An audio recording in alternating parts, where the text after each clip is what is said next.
ठाकुर पंचानन वर्मा जैसे महान सपूतों के योगदान से ये भूमि समृद्ध हुई है। आज तो से अवसर पर कूच विहार आया हूं। बीजेपी अपना स्थापना दिवस मना रही है। बंगाल की इस धरती ने विचार दिए हैं, बीजेपी को संस्कार दी है, बीजेपी को प्रेरणा दी है, बीजेपी को निरंतर। डॉक्टर श्यामा प्रसाद मुखर्जी इन्होंने हमारे लिए राजनीतिक रास्ता तय किया, जिन्होंने हम जैसे करोड़ों कार्यकर्ताओं को वर्षों को लेकर राजनीति में जीने का, जनता के लिए जूझने का, शरीर का कण कण, समय का पल पल जनता की सेवा में लगाए रखने की दी। ऐसे डॉक्टर श्यामा प्रसाद मुखर्जी ने महत्वपूर्ण बात कही थी। बंगाल के सपूत डॉक्टर श्यामा ने बहुत महत्वपूर्ण बात कही थी। उन्होंने कहा था, भारत का यश, भारत की आध्यात्मिक महानता,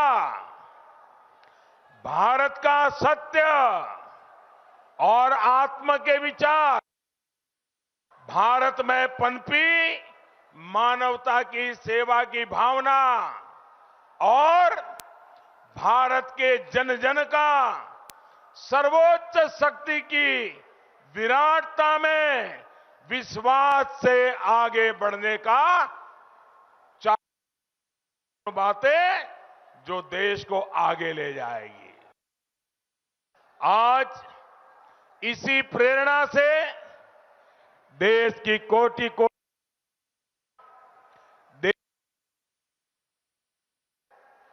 देश को आत्मनिर्भर बना रही है। में अभी दिन रात एक एक कार्यकर्ता लगा हुआ है।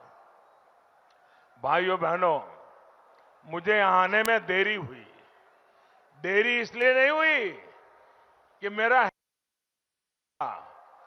हेलीकॉप्टर से यहां आने तक रास्ते के दोनों तरफ ह्यूमन चेन, ह्यूमन वॉल था, ह्यूमन वॉल।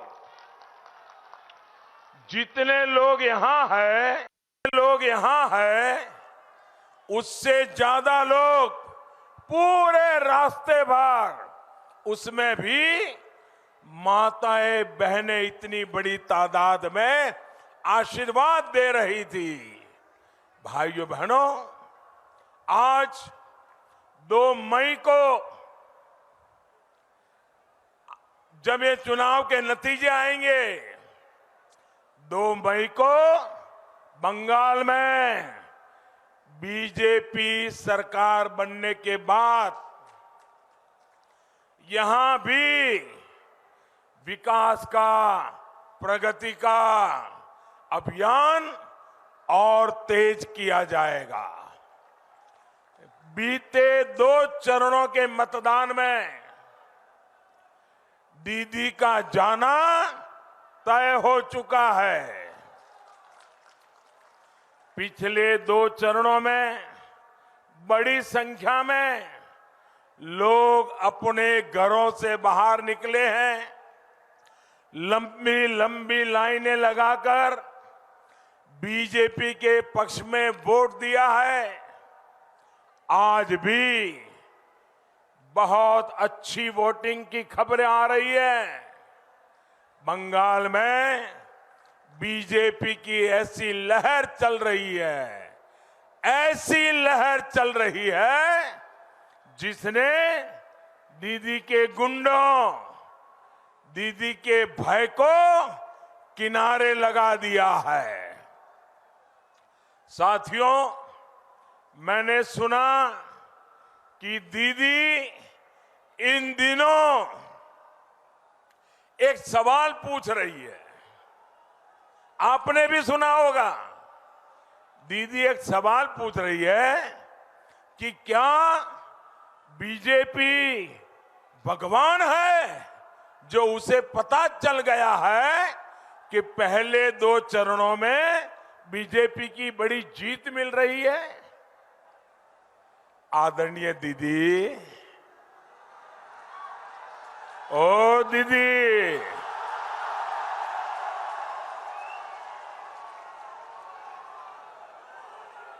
अरे दीदी, हम तो मामूली इंसान हैं और ईश्वर की आज्ञा से, ईश्वर के आशीर्वाद से देश सेवा में लगे हैं। दोस्तों, आपका प्यार मेरे सर आंखों पर,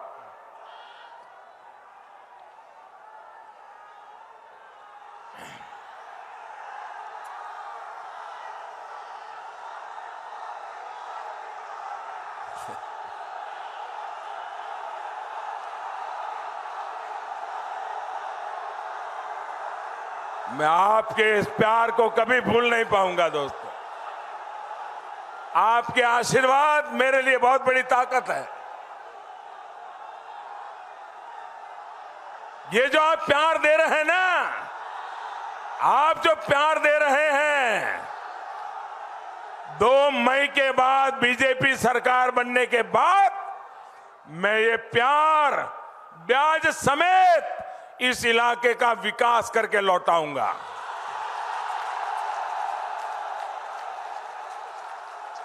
ये आपका प्यार कभी बेकार नहीं जाने दूंगा।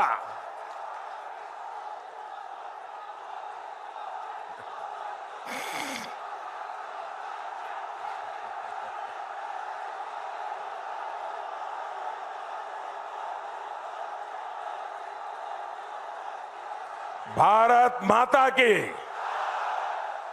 देखिए, दीदी पूछ रही है, हम भगवान हैं क्या, हमें विजय का कैसे पता चल गया। लेकिन दीदी, ओ दीदी, चुनाव में कौन हार रहा है, कौन जीत रहा है, ये पता करने के लिए भगवान को कष्ट देने की जरूरत नहीं है।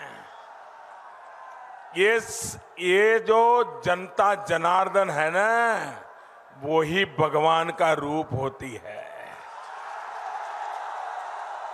अरे, जनता जनार्दन का चेहरा देख करके पता चलता है कि हवा का रुख क्या है। यही तो ईश्वर का अवतार है। और दूसरा दीदी, आदरणीय दीदी, दूसरी बात जो है कि चुनाव नतीजों का पता कैसे चलता है, अनुमान कैसे लगता है।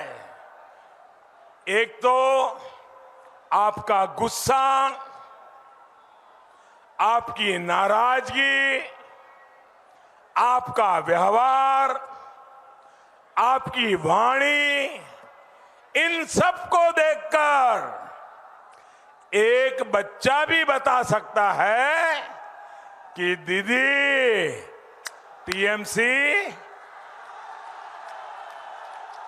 आप चुनाव हार चुकी है। दीदी, आप मैदान छोड़ चुकी है। रोज, आप सुनिए, रोज आपको कहना पड़ रहा है कि आप नंदीग्राम जीत रही है, नंदीग्राम जीत रही है। आदरणीय दीदी, ओ दीदी, दीदी, जिस दिन आपने चुनाव के दिन पोलिंग चल रहा था, नंदीग्राम में पोलिंग बूथ में जो खेला किया, जो बातें कही, उसी दिन पूरे देश ने मान लिया था कि आप हार गई है। इसके लिए भगवान को पूछने की जरूरत नहीं है दीदी। जब आपकी पार्टी ये घोषणा कर देती है कि दीदी अब बनारस से लोकसभा चुनाव लड़ेगी, तो कोई भी समझदार व्यक्ति बड़ी आसानी से समझ सकता है कि टीएमसी का सुपड़ा साफ होने जा रहा है। बंगाल में अब टीएमसी नहीं बच सकती है। दीदी को राजनीति करनी होगी तो बंगाल के बाहर जाना पड़ेगा। ये आपकी पार्टी बोल रही है। क्या ये सुनने के बाद भगवान को तकलीफ देने की जरूरत है क्या? भगवान को पूछने की जरूरत है क्या? आपको भी समझ आता है कि नहीं आता है? आपको भी पता चलता है कि नहीं चलता है दीदी हार रही है? आप बताइए, आपको लगता है कि नहीं लगता है? आदरणीय दीदी, ओ दीदी, अभी हाल में ही आपने कहा, देखिए एक महत्वपूर्ण बात है, अभी हाल ही में आपने कहा कि सभी मुसलमान एक हो जाओ, वोट बंटने मत दो। दीदी, आप ये कह रही है, इसका मतलब है कि आपको यकीन हो गया है कि मुस्लिम वोट बैंक की आपकी जो ताकत आप मानती थी, वो मुस्लिम वोट बैंक भी आपके हाथ से निकल गया है। मुस्लिम भी आपसे दूर हो गए हैं।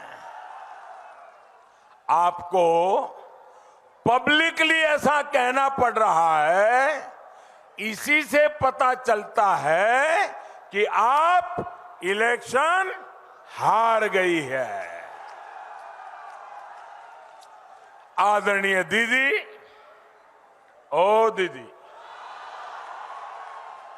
आप वैसे तो चुनाव आयोग को गालियां देती रहती हैं, सुबह शाम एक ही बात करती रहती है, लेकिन जो बात आप बोल रही है, अगर हमने कहा होता कि सारे हिंदू एकजुट हो जाओ, बीजेपी को वोट दो, तो दीदी ये इलेक्शन कमीशन हमें 8-10 नोटिस भेज देता। प्रधानमंत्री को भी नोटिस आती, अध्यक्ष को भी आती, उम्मीदवार को भी आती। अरे इतना ही नहीं, सारे अखबार देश के पहले पेज पर भरे पड़े होते और दुनिया भर के एडिटोरियल लिख करके हमारे बाल नोच लिए होते। दीदी, मुझे पता नहीं है कि आपको चुनाव आयोग ने नोटिस भेजा है या नहीं, लेकिन आपकी ये बात साफ बताती है कि आप जिनके भरोसे चुनाव के मैदान में थी, वे भी अब आपसे चले गए हैं और आप पब्लिकली उनको कह रही हो, मुसलमानों एक हो जाओ, मुसलमानों एक हो जाओ, मुसलमानों एक हो जाओ, मुझे बचाओ, मुझे बचाओ, मुझे बचाओ। ये दीदी बोल रही है। दीदी, इसका मतलब ये होता है कि आप चुनाव हार रही हो। दीदी, जिस चुनाव आयोग ने 2 बार चुनाव करा करके आपको मुख्यमंत्री बनाया, आज आपको उस चुनाव आयोग से ही दिक्कत होने लग गई। ये दिखाता है कि आप चुनाव हार चुकी है। जिस ईवीएम ने वाम के शासन को उखाड़ फेंकने में आपकी मदद की, बंगाल के नागरिकों की इच्छा का आदर ईवीएम मशीन खुद करता है। एक एक नागरिक की इच्छा ईवीएम में कैद होती है। आज आपको उस ईवीएम से भी समस्या होने लग गई। जब आप ईवीएम को गाली देती हो, आप इलेक्शन कमीशन को गाली देती हो, तो मामला पक्का है कि आपका खेला शेष है। ये दिखाता है कि आप चुनाव हार चुकी है। जिस केंद्रीय वाहिनी की मांग आप खुद करती थी, मांग करती थी कि केंद्रीय सुरक्षा बलों के हाथ में ही चुनाव होना चाहिए, दीदी आप आज उन पर गुस्सा कर रही हैं, उनको बदनाम करने के लिए भाषा बोल रही है, षड्यंत्र कर रही हो। ये दिखाता है कि आप चुनाव हार चुकी है। दीदी आप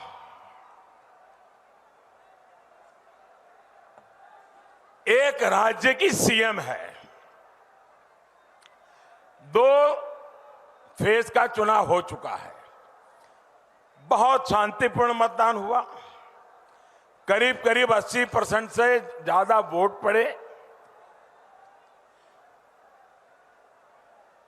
मैं भी गुजरात में मुख्यमंत्री था।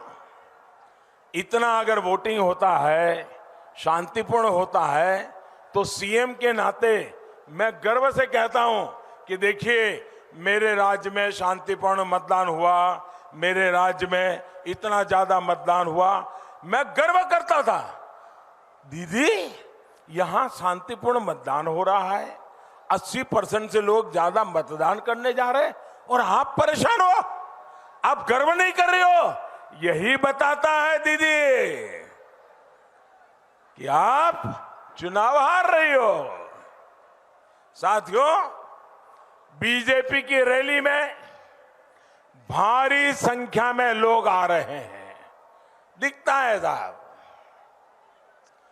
बहन बेटियां आ रही हैं, लेकिन दीदी कहती है कि ये जो लोग आए हैं ना, वो पैसे लेकर यहां आते हैं।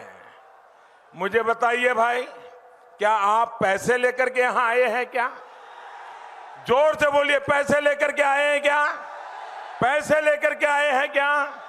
पैसे मिलने वाले हैं इसलिए आए हैं क्या? ये दीदी आप पर झूठा आरोप लगाती है कि नहीं लगाती? ये दीदी आपको बदनाम कर रही है कि नहीं कर रही है? दीदी ने आपका अपमान किया है कि नहीं किया है? तो दीदी को सजा दोगे कि नहीं दोगे? सजा दोगे कि नहीं दोगे? इस चुनाव में जबरदस्त सजा दोगे कि नहीं दोगे? कमल के निशान पे बटन दबा के सजा दोगे कि नहीं दोगे? भाइयों बहनों, बंगाल की ईमानदार जनता पर दीदी का ये संगीन आरोप इस बात की गवाही है कि आप चुनाव हार चुकी है।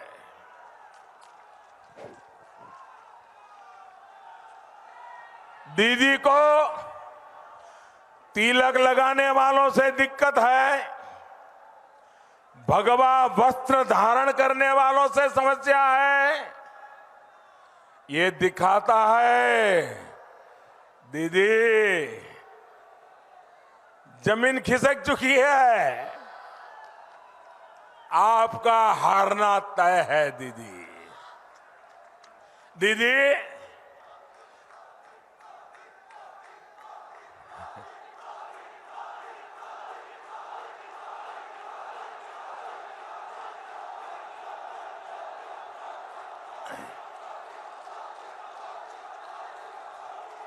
दीदी लोग कहते हैं कि आप फुटबॉल बहुत खेलती है। दीदी हमने सुना है फुटबॉल में एक होता है ओन गोल। आप चुनाव के मैदान में सेल्फ गोल कर चुकी है। आपने खुद ही अपनी सच्चाई स्वीकार कर ली है। भाइयों बहनों, टीचरों की भर्ती हो या फिर लोगों के काम, आपने सिर्फ तुष्टीकरण किया। मिथ्यार खेला शेष कोरते, चलो पलटाए चलो पलटाए। मिथ्यार खेला शेष कोरते, कटमनिर खैला के दाव विदाई। हिंसा राजनीति के दाव विदाई। महिला सुरक्षा बारानोर जोन्नो हारानो गौरव फेरानोर जोन्नो सोबाई मिली भाई। चलो पलटाए चलो पलटाए। तृणमूल के दाव विदाई। तृणमूल के दाव विदाई। भाई और बहनों, पश्चिम बंगाल में डबल इंजन की सरकार के भाव से कितनी परेशानी हो रही है, एक कुछ बिहार से बेहतर कौन समझ सकता है। यहां स्वास्थ्य सुविधाओं का अभाव है, लेकिन दीदी को इससे कोई फर्क नहीं पड़ता। दीदी तो केंद्र सरकार की स्वास्थ्य योजनाओं पर भी ब्रेक लगा देती है। आयुष्मान भारत योजना के तहत देश भर में लगभग 1.25 करोड़ से ज्यादा गरीब मरीजों को मुफ्त इलाज मिल चुका है, लेकिन दीदी की दुर्नीति के कारण इसका लाभ यहां के मेरे गरीब भाई बहनों को नहीं मिला। भाई और बहनों, केंद्र सरकार हर घर हर खेत को पर्याप्त पानी देने के लिए निरंतर कोशिश कर रही है, लेकिन दीदी की सरकार ने केंद्र की कृषि सिंचाई योजना को यहां ठीक से लागू नहीं होने दिया। साथियों, हमारी बहनों का बहुत बड़ा समय पानी के इंतजाम में लग जाता है। गंदे पानी से बच्चे बीमार होते हैं, लेकिन दीदी ने क्या किया? केंद्र सरकार ने हर घर पाइप से जल पहुंचाने की एक बहुत बड़ी योजना पूरे देश में शुरू की है।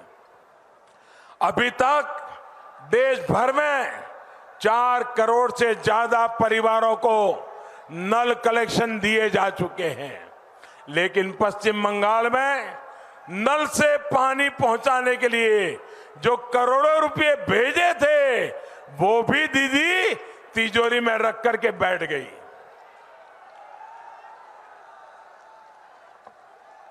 साथियों, मैं आपको आश्वस्त करता हूं कि बंगाल में बीजेपी सरकार बनते ही पानी की समस्या को दूर करने के लिए, हर घर पाइप से जल पहुंचाने के लिए डबल ताकत से काम किया जाएगा। यहां के कृषक परिवारों के लिए, विशेष रूप से छोटे कृषकों को तो डबल इंजन की सरकार से बहुत लाभ होने वाला है। देश भर में भंडारण से जुड़ा, कोल्ड स्टोरेज से जुड़ा आधुनिक इंफ्रास्ट्रक्चर खड़ा करने के लिए 1 लाख करोड़ रुपए का विशेष फंड केंद्र सरकार ने बनाया है। नए कृषि कानूनों से भी भंडारण, कोल्ड स्टोरेज और कृषि आधारित शिल्प के लिए बहुत प्रोत्साहन मिलने वाला है। आलू सहित हर प्रकार के फल सब्जी से जुड़े कृषकों को जब कोल्ड स्टोरेज मिलेगा, प्रोसेसिंग उद्योग निकट ही मिलेंगे, तो इससे बहुत बड़ा लाभ मेरे कृषक भाइयों को होगा। जूट किसानों के लिए एमएसपी में केंद्र सरकार पहले ही कई गुना बढ़ोतरी कर चुकी है। यहां जूट की अलग अलग पैकेजिंग से जुड़े उद्योग लगे, सेल्फ हेल्प ग्रुप से जुड़ी बहनों को इससे जोड़ा जा सके, इसको प्रोत्साहित किया जाएगा। इसके अलावा पश्चिम बंगाल के सभी कृषक परिवारों को पहली कैबिनेट बैठक में ही, और मैं आपसे कहूंगा हर किसान के घर पे मेरी ये बात पहुंचानी है। पहुंचाओगे? गांव-गांव जाके पहुंचाओगे? हर एक किसान के घर जाकर के बताओगे? तो मैं बताता हूं क्या बताना है। 2 मई के बाद बीजेपी की सरकार बनेगी और पहली कैबिनेट में जो काम हम करने वाले हैं वो आप किसानों को घर घर जाकर के बताइए। पीएम किसान सम्मान निधि का लाभ हर किसान को मिल जाएगा। बंगाल की बीजेपी की सरकार की कोशिश होगी कि हर किसान के खाते में, ये बात पहुंचाइए, हर किसान के खाते में जल्द से जल्द 18,000 रुपये। कितने? जरा जोर से बोलिए, कितने? 18,000 रुपये। कितने?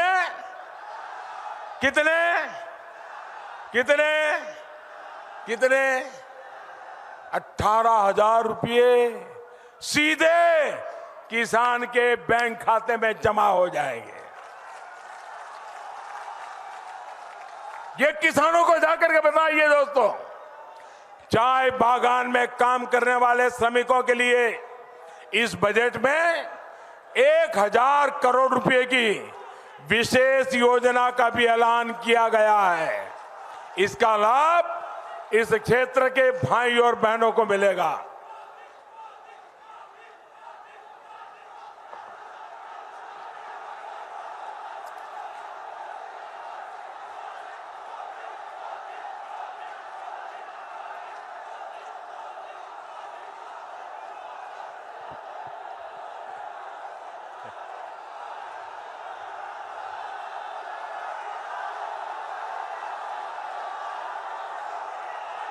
आप इतना प्यार कर रहे हो, यहां से जाने का मन ही नहीं करेगा।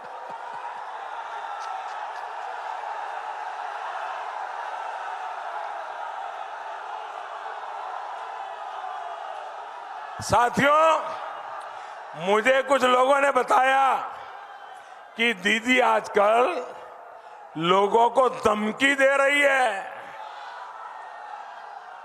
और दीदी के यहां से धमकी जा रही है कि वो जीतकर नहीं आएगी तो सारी सुविधाएं बंद हो जाएगी। आपनारा की एटा विश्वास करें एटी संपूर्ण मिथ्या असत्य कथा जनमानुष के विभ्रांत कोरार व्यर्थ चेष्टा और सफल होबे ना। बांग्लार मानुष भूल बुझानेर चेष्टा धोरे फेलछे, किछुई बंद होबे ना। आप लिख के रखिए, किछुई बंद होबे ना। भाजपा सरकार सवार जन्यों सामाजिक सुरक्षा, मासिक भाता, शिक्षा, स्वास्थ्य, खाद्य, मां बोने देर आर्थिक सुविधा, कृषक देर सुविधा दिते थाकबे। टाकार परिमाण एखोन थेके अनेक टाई बावबे। हाँ थाकबे ना। कटमनी, तोलाबाजी, दुर्नीति, सिंडिकेट, राजनीतिक ना। भाई और बहनों, ये पूरा क्षेत्र प्राकृतिक रूप से, ऐतिहासिक रूप से बहुत समृद्ध है। यहां हमारी समृद्ध धरोहर है। भवैया गान जैसे अनेक पारंपरिक संगीत, नृत्य और साहित्य से ये क्षेत्र समृद्ध है। कूच बिहार पैलेस सहित यहां अनेक मंदिरों की आस्था है, आकर्षण है। जो टूरिज्म, जो धरोहर यहां की असली ताकत है, उसी की दीदी की सरकार ने उपेक्षा की है। ठाकुर पंचानन जी के घर को सहेजने के बजाय टीएमसी सरकार ने जर्जर होने के लिए छोड़ दिया। उनके म्यूजियम की क्या स्थिति है वे आप भली भांति अच्छे से जानते हैं। जब दीदी की सरकार द्वारा हाईवे, रेलवे, एयरपोर्ट ऐसे इंफ्रास्ट्रक्चर के प्रोजेक्ट्स को रोका जाएगा तो उनमें अड़ंगे लगाए जाएंगे, तो फिर टूरिज्म कैसे बढ़ेगा? दीदी की सरकार की बेरुखी का सीधा नुकसान यहां के युवाओं को हुआ है, नौजवानों को हुआ है। जिनको यहां टूरिज्म के सेक्टर से बिजनेस मिल सकता था, चाकरी मिल सकती थी, वो पलायन के लिए मजबूर है। 2 मई के बाद डबल इंजन सरकार यहां हर प्रकार के इंफ्रास्ट्रक्चर के सामने की सारी रुकावटों को दूर कर देगी। साथियों, यहां स्थानीय गौरव को मजबूत करने के लिए बंगाल बीजेपी ने अनेक संकल्पों को पूरा करने का प्रण लिया है। आप लोगों की बरसों पुरानी मांगों पर बंगाल की बीजेपी सरकार तेजी से काम करेगी। जिस राष्ट्रीय शिक्षा नीति को दीदी की सरकार ने रोक रखा है, वो भी यहां लागू की जाएगी। इस नीति के बाद स्थानीय भाषा में पढ़ाई और आसान हो जाएगी। इसका बहुत बड़ा लाभ यहां के युवाओं को मिलेगा। नारायणी सेना बटालियन को लेकर जो भ्रम टीएमसी फैला रही है, वो भी 2 मई के बाद दूर हो जाएगा। अब सब कुछ ही दिनों की बात है, कुछ ही दिनों की बात है। अब तुष्टीकरण और भेदभाव नहीं, सबका साथ, सबका विकास, सबका विश्वास मिलेगा। आपको बस एक ही ध्यान रखनी है, लोकसभा चुनाव की तरह इस बार भी पौधे छाप टीएमसी साफ। पौधे छाप, पौधे छाप, पौधे छाप। आप घर घर जाएंगे, घर घर जाएंगे, ज्यादा से ज्यादा मतदान करवाएंगे।